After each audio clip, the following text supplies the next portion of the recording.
"Help me, brother," I whispered as I stumbled to my brother's place on a freezing winter night.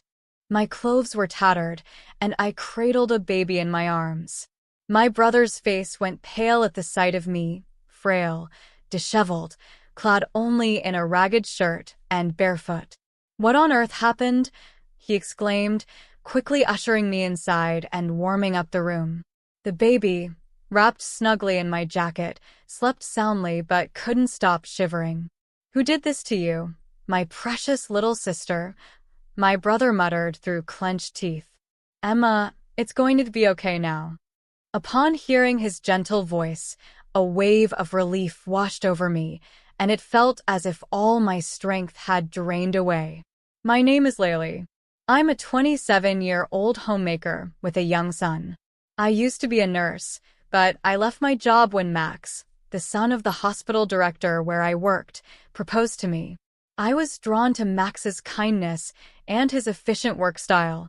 I have a brother, James, who is 5 years older than me. Our family consists of James and our grandparents since our parents died in a car accident when I was 4 and James was in 3rd grade. A truck driver, who had fallen asleep at the wheel, collided head-on with their car. My mother, a nurse, had been working late, and the accident happened when my father went to pick her up. James often recalls our father's last words before leaving that night. "James, I'm counting on you to take care of Emma." What might have been a casual request turned into a lifelong commitment for my brother. He has never let me down, always protecting me like a superhero. After the accident, it seemed we would be sent to separate foster homes, but our paternal grandparents, with whom we had little contact before, stepped in to take us. Our grandfather, with his white hair and long bushy beard, looked just like Santa Claus. When he first saw James, he muttered, "You're the spitting image of your father," and I believe I saw tears in his eyes. Our grandmother, a kind woman, hugged me tightly and sobbed, "Poor child." Later, I learned that our father had a falling out with our grandfather and left home seeking freedom instead of continuing the family business. This led to a long estrangement, but our grandparents took us in despite the past. We moved to their home, nestled in the rural mountains. Our grandfather, a renowned potter whose works fetched thousands of dollars, and our grandmother, whose kindness knew no bounds, raised us without financial difficulties. Under their care, James and I grew up happily. James went off to a prestigious university in the city, while I attended nursing school. We both pursued our dreams until our grandmother's health began to decline. James, who had been working in the city, returned home to help care for her. I wanted to return home too, but since I was still a student, James advised against it. James had always been interested in our grandfather's work, but our grandfather had firmly encouraged him to follow his own path, which led James to attend university. I believe our grandfather regretted forcing our father to continue the family business and didn't want his grandchildren to go through the same experience. However, James insisted on learning pottery from our grandfather. He had always been handy, and pottery suited him well. Besides, James excelled in everything: academics, sports, and he was popular among his friends. He was truly a superhero. While taking care of our sick grandmother, James also learned the trade from our grandfather. After I graduated from nursing school, I started working as a nurse. It was then that Max proposed to me, and we got married.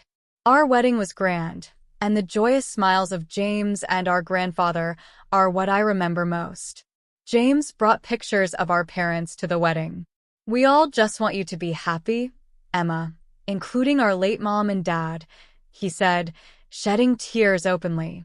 Our grandmother, too ill to attend, cried tears of joy when she saw the video of the ceremony. I was truly blessed with a great family. I quit my job as a nurse, moved into Max's family home, and began to support him as a full-time homemaker. We had a child, and my husband was kind. We were living a happy life. Until then, my life had seemed to be smooth sailing. I couldn't even imagine the hellish days that were to come. Not long after, my grandmother passed away. Max attended the funeral with me and comforted me. My grandfather's disappointment was severe. I couldn't find the words to speak to him. While I was busy supporting our grandfather, my brother James dove deeper into his pottery.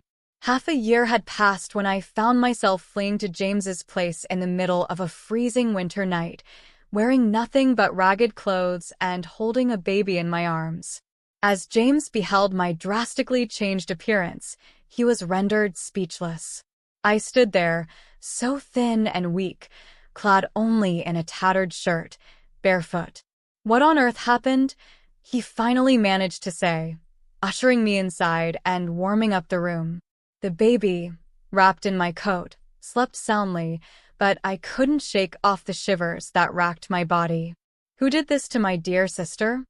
James muttered through clenched teeth. A wave of relief washed over me upon hearing his voice, as if all strength had drained from my body. I didn't want to burden James or our grandfather, but I had no choice. I had to tell them. I began to recount the events at my in-laws' house. Max and I had been living together, but due to my in-laws' insistence that I rest after pregnancy, we moved in with them. My in-laws, both remarried, welcomed us warmly. My father-in-law's kindness was particularly touching, as I had no father of my own. However, my mother-in-law seemed to harbor resentment. "You're flirting with my husband, aren't you, you disgusting woman?" she accused, launching into a campaign of verbal and physical abuse. She disparaged my upbringing, asserting that I could never blend in with their family's affluent background. As if that weren't enough, I found myself facing additional challenges due to a shortage of staff at the hospital as a former nurse. I often found myself called in to assist at the hospital alongside my husband, Max. However, during this time, I noticed something deeply unsettling. Max, being the son of the hospital director, took it upon himself to reprimand the nurses in an unreasonable manner. "Move quicker. You're a nurse getting paid, aren't you? Don't slack off just because my father is lenient. Once I take over this hospital, I won't be so forgiving," he would bark at them. His harsh words towards the hardworking nurses were unreasonable and unjust. Attempting to intervene, I interjected, "Max, don't you think that's too harsh? Everyone here is trying their best." Unfortunately, my husband didn't take kindly to my interference. In front of the other nurses, he flew into a rage, furious that I had dared to stand up to him. Since that incident, Max became distant towards me, perhaps influenced by my mother-in-law, who had been insinuating from the start that I was too soft on him and was taking him for granted. Meanwhile, my father-in-law, though unable to openly oppose his wife, did what he could to protect me. Unfortunately, when my father-in-law fell seriously ill and became bedridden, the situation worsened. Seizing the opportunity, my mother-in-law made me take on all the household chores, treating me like a mere housekeeper. I found myself doubling my efforts, caring for my son, cooking, laundry, and cleaning, all while enduring mistreatment. Even in front of my ailing father-in-law, my mother-in-law's cruelty knew no bounds. "Please don't speak to Emma that way," he would weakly protest, only to be met with her venomous retorts. Her abuse escalated, and I found myself deprived of basic dignity. "Housekeepers don't eat with the family. Eat the leftovers later," she commanded, forcing me to subsist on scraps. Despite the hardships, I endured it all for the sake of my son and my ailing father-in-law. I was so distraught that I lost my appetite. When I glanced in the mirror, I was taken aback by the gaunt and worn reflection staring back at me. My husband's words cut deep. "I only married you because you were somewhat attractive, but I never imagined you'd become such a disheveled woman," he sneered, insisting that I relocate from our bedroom to the storage room. The cruelty was staggering. The verbal abuse didn't stop with me. it extended to our son. Of course, he's not smart. Look at who his mother is. My mother-in-law would scoff. His constant crying is annoying. Make him stop right now, my husband demanded. It felt like something inside me had snapped. Determined to escape, my sole concern was my father-in-law's well-being. However, to my surprise, he urged me to flee to my brother's place. Pressing several $100 bills into my hand, he insisted I leave immediately. Without hesitation, I wrapped my son in my coat and hailed a taxi with the money my father-in-law had given me. I rushed to my grandfather's house, where I poured out the entire ordeal to him and my brother, James. James, his usually calm demeanor replaced by a furious expression I had never seen before, clenched his fists in anger. "Things will be okay," he assured me. "You've been through so much. It's time to relax." Overwhelmed with emotion, I broke down in tears. Even my grandfather, typically reserved, muttered, "I can't forgive this." A few days later, leaving my son under my grandfather's care, I made the decision to return to my in-laws' house with James to retrieve my belongings. Having left abruptly without a word, I anticipated trouble. Upon our return, my husband greeted me with a cold gaze and muttered, "You finally returned, huh?" James, maintaining his composure, calmly stated, "My sister seems very distressed, so we'll be taking care of her for a while. We've come today to collect some of her personal belongings." To this, my husband retorted, "I married her so she doesn't come back. There will be no one to do the chores. That's a big problem for me." Looking down on James, my mother-in-law remarked, "I heard you do pottery. It must be a tough life. Even if you take care of my daughter and Ma, it's going to be difficult for you, right? Please send her back. It's a problem for us too." I could see James struggling to contain his anger as we requested to retrieve our belongings. Directed to a storage room in the corner of the hallway, which served as my room, we found it cramped and neglected. Cardboard boxes and old appliances cluttered the space, with only a few changes of clothes for me and my son. There were no heating appliances, just a thin blanket and mattress. James, visibly shaken by the harsh conditions, confronted my mother-in-law. "Is this where you've shoved my dear sister and her child?" Her reply was callous. "She should be grateful just to have a room. She's just a housekeeper after all." Eager to leave, I expressed concern about my father-in-law. I wished to see him. He greeted me warmly and quietly handed me something, expressing his regret for not being able to protect me. For several days, we made preparations, and with my grandfather and James by my side, I returned to my in-laws' house, determined to stand up for my son. I knew I couldn't keep running away forever. Upon arriving home, I handed my husband the divorce papers. His initial surprise quickly turned to defiance as he declared he wouldn't pay alimony or child support, claiming I had chosen to leave. To support my case, I played a recording in front of his mother, an audio documenting her belittling me and him shouting abuse. "This is evidence of the abuse I suffered," I informed them. The shock was palpable as they asked when I had even recorded this. It turned out my father-in-law had discreetly recorded everything to help me, passing the recording to me when I collected my belongings earlier. My brother James, who had graduated from law school and passed the bar exam while assisting our grandfather, assured me that I had grounds for divorce. He promised to fight for me wholeheartedly. As the tension escalated, my wheelchair-bound father-in-law appeared, handing divorce papers to my mother-in-law. He too had recorded the verbal abuse he endured and was now ready to divorce, preferring life in a care facility over living with my mother-in-law. He asserted his decision firmly. My mother-in-law's reaction was unexpected.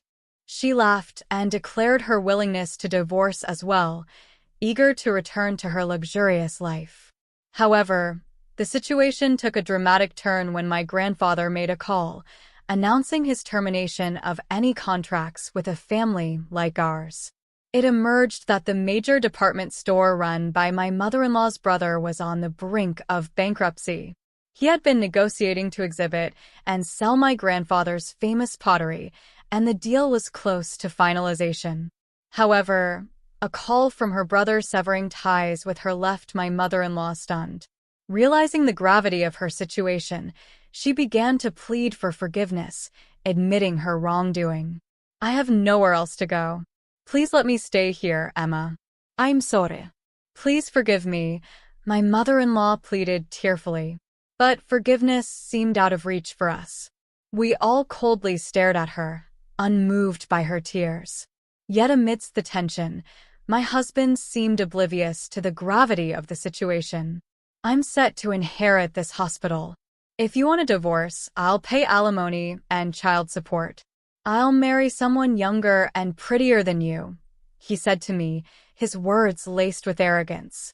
However, my father-in-law interjected with a single sentence that changed everything. "The hospital has been sold," he declared, his eyes widening in shock. "What?" My husband's face drained of color as my father-in-law revealed that Max had been orchestrating behind the scenes. "Get out of here right now," my father-in-law screamed at his stepson. My husband, not legally adopted by my father-in-law, had no claim to his assets. In contrast, I, legally adopted by my father-in-law, had been well cared for. Realizing the tide was turning against him, my husband quickly changed his tune, pleading for a fresh start with me. But I coldly dismissed him. Afterward, my son and I found solace and happiness at my grandparents' house. With each passing day, my son cried less, finding joy in playing outdoors. Meanwhile, the divorce proceedings were finalized, the audio tape proving crucial in establishing my mother-in-law's fault. They now live in a small rented apartment, their attempts at finding new jobs faltering. On the other hand, my grandfather enjoys comfort in a high-end senior home, where we visit him often. Max continues his passion for pottery under my grandfather's guidance. Remarkably, my brother found love at a pottery exhibition, hitting a woman with a passion for pottery. As for me, I work as a nurse at a hospital near my grandfather's house, fulfilling my dream inspired by my